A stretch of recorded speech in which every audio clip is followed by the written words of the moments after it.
Royal Caribbean continues to dominate the cruise news this week, first with Icon of the Seas, and now we're talking Utopia of the Seas, the second largest cruise ship potentially ever built. And Royal is throwing us a pretty big curveball with Utopia of the Seas. Stay tuned to find out. Plus, with the Bahamas set to raise taxes and fees on cruisers by an unprecedented nearly 80%, cruise line operators and executives are finally weighing in. And as weather in Central and South Florida continues to be more abysmal by the day, affecting flights and cruise passengers last weekend and into this weekend, we now have a new weather-related problem to look forward to coming from the southeast.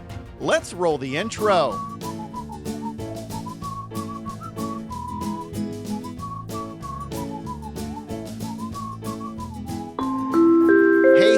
Welcome to the Midships channel.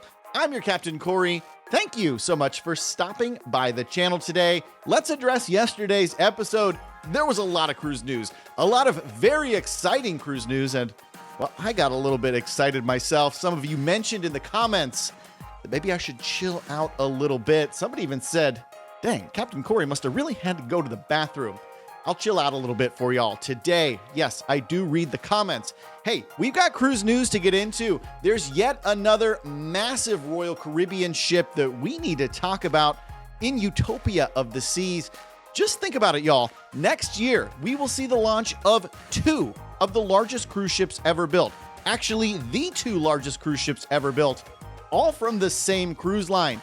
Now, this second cruise ship that we haven't talked about yet, Utopia of the Seas, she's the last and final Oasis-class ship.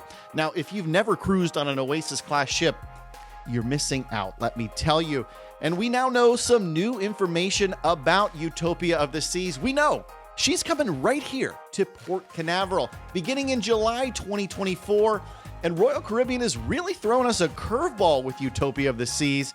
I should have worn a baseball uniform for this episode. That'd have been kind of fun, right? A Royal Caribbean baseball uniform. Well, this curveball is that you're not going to be able to book a 7-night cruise, the traditional 7-night cruise that you might expect from one of these large Oasis-class ships.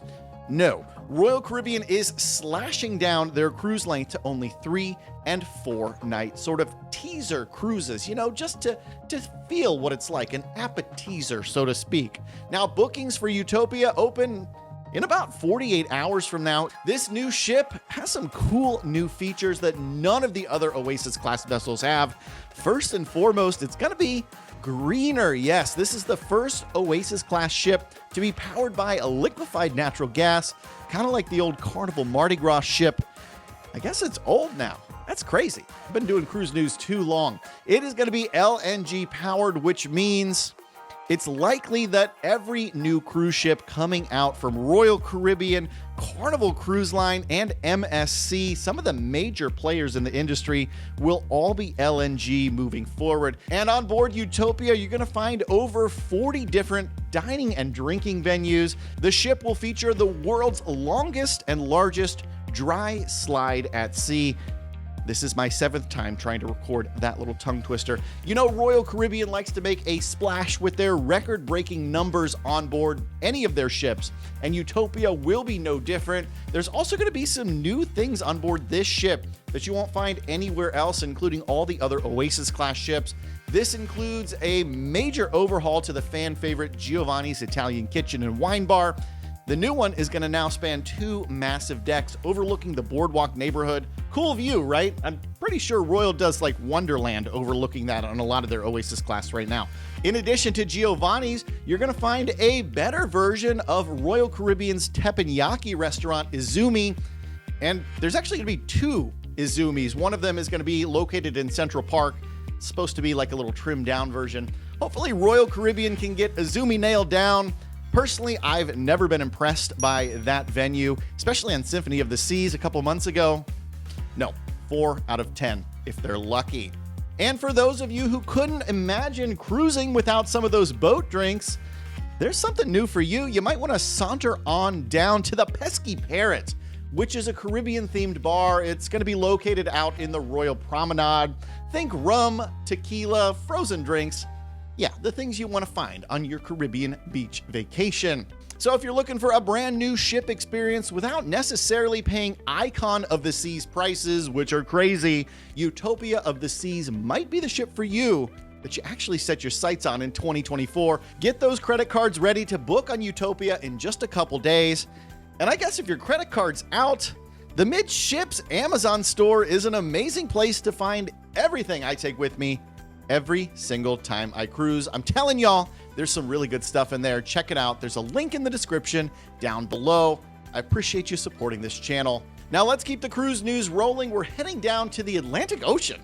Well, that makes a lot of sense. We're cruising where Tropical Storm Bret is brewing and threatening to become a hurricane, at least a Category 1 hurricane, somewhere off the coast of Puerto Rico this weekend. Cruise passengers sailing anywhere in that area need to be prepared for your cruise to potentially be impacted. And what I mean is you need to be prepared to head to a different port, like Nassau, Cozumel, Costa Maya, those kind of ports over in Mexico, because that's a long way away from the eastern Atlantic, where we're talking about bad weather. If you've never cruised during hurricane season, it's kind of a last-minute surprise type of thing. Once the storm forms and gets named, and we really get a good idea of when and where it's going to make impacts, you're probably going to receive an email or a text from your cruise line notifying you of changes to your itinerary, and most likely your Eastern Caribbean cruise will turn into a Western Caribbean cruise, or vice versa. And I guess this is a great time to remind you, go check in your cruise planner. Make sure your email address is in there and it's correct, and make sure your cell phone number that you can receive text messages on is in there and correct as well, so you don't miss out on these last-minute updates. Now let's leave all this cruise line specific news in the rearview mirror. We need to talk about something that will affect pretty much every single cruiser down in the Caribbean. This massive new 80% hike on taxes and port fees that the Bahamas is looking to do. They want to reach in your pocket and grab a little bit more money every time you go to Nassau, Freeport, or any of the dozen or so private cruise islands around the Caribbean. And this will basically start next month. I talked about this a few weeks ago, and at that point in time, all of the cruise lines were kind of mum on the issue. However, that is changing, as Carnival Cruise Line's president, Christine Duffy, has now publicly said she hopes the Bahamas will delay the new fees. She went on record to say that there's a lot of development that cruise lines are making in the Bahamas, a lot of contribution to the Bahamas. And Carnival is working with the officials down there to see if they can at least push these new fees back a little bit. Yeah, this is just something that we have kind of come to expect. Things are getting more expensive. Now, what are the actual dollars to donuts here? Well, currently when you go to Nassau, Bahamas, or pretty much anywhere else in the Caribbean, you pay about $18 in port fees and taxes. Starting next month, if all goes as planned and rolling into the end of the year, you could expect to see that $18 skyrocket to $32 or more every time you go into a port in the Bahamas. And imagine how many times you visit the Bahamas in a 7-night cruise. If you made it this far into today's episode, please make sure you get subscribed to the channel as we race our way to 20K here before the end of the month. While you're down there subscribing, do me a huge favor. Click that thumbs up button if you wish the Bahamas wouldn't raise their darn fees every time you turned your back on them. Thank you so much for stopping by the channel today, and until next time, we'll see ya on the Midships.